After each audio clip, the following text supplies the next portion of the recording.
नमस्कार दर्शक बंधु।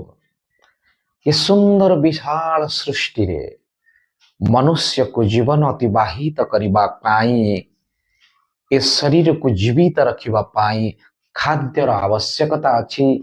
आओ खरा वर्ष दायुरु ए शरीर को रक्षा करबा पाई खंडे छातर आवश्यकता अछि।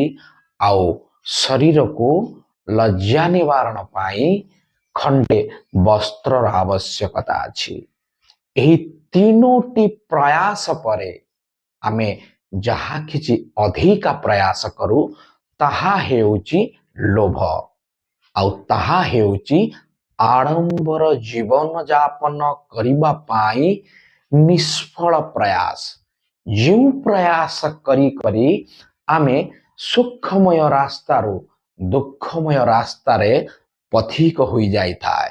ଆମକୁ ଦେଖାଯାଏ ସୁଖ ଏଇ ଆଗରେ ଅଛି, ପୁଣି ଆଗରେ ପହଞ୍ଚି ସାରିଲା ପରେ ପୁଣି ଆଗକୁ ଦେଖି ପୁଣି ଇଚ୍ଛା ହୁଏ ଏହି ସୁଖ ପୁଣି ଆଗରେ ଅଛି। ଏମିତି ଆଗକୁ ଆଗକୁ ଲୋଭ ବଢି ଚାଲେ, ତାପରେ ବୟସ ବଢି ଚାଲେ, ତାପରେ ଏ ଶରୀରରୁ ଯେତେବେଳେ ଉର୍ଜ ବୀର୍ଜ ବୟସ ସରି ଯାଇଥାଏ ସେତେବେଳେ ଏ ଶରୀର ନିସ୍ତେଜ ହୋଇ ନିଷ୍ଫଳ ଜୀବନକୁ ସଦା ସର୍ବଦା ମନ ଭିତରେ ହେଜ କରେ। କେହି କେବେ ସେଇ ସିଢିର ପଥିକ ହୋଇ କେବେ ଖୁସି ହୋଇନାହାନ୍ତି। ତାହା ହେଉଛି ଧନର ନିଶା, ତାହା ହେଉଛି ସମ୍ପତ୍ତିର ନିଶା, ତାହା ହେଉଛି ଲୋଭର ନିଶା।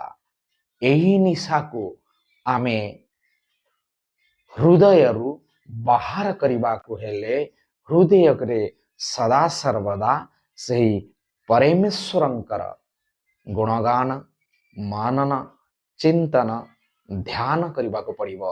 ତାହେଲେ ମନୁଷ୍ୟକୁ ମନୁଷ୍ୟ ହୋଇ ବଞ୍ଚିବା ପାଇଁ ପ୍ରେରଣା ମିଳିବ। ଏହା ନ କଲେ ମନୁଷ୍ୟ ମାନବ ଶରୀରରେ ଦାନବ ପାଲଟି ଯାଏ, ଆଉ କୁକର୍ମ କରିବା ପାଇଁ ବାଧ୍ୟ ହୁଏ, ଯାହା